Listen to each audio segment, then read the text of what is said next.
এই যে আপনি বারবার আসছেন ইলেকশনের আগে, ঠিক পরিযায়ী পাখির মতো ইলেকশন আসলেই আপনারা রোজ আসেন। আমি চাই 365 দিনই আসুন।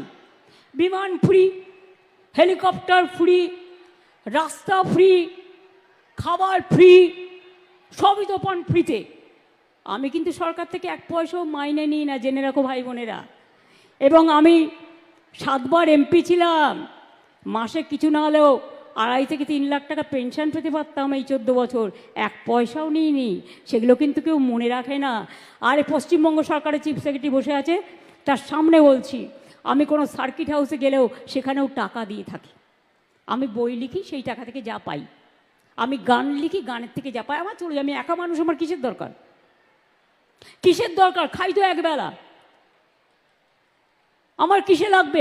আমি টাকা চাই না, আমি মেধা চাই। আমি টাকা চাই না, আমি আত্মসম্মান চাই।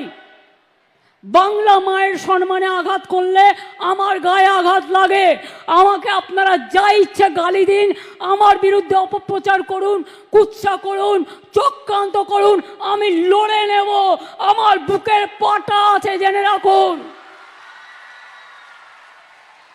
এটা আমার মাটির শক্তি, এটা আমার মায়ের শক্তি, এটা আমার বাংলার সংস্কৃতি, এটা আমার বাংলার মেধা, এটা আমার বাংলার সম্প্রীতি।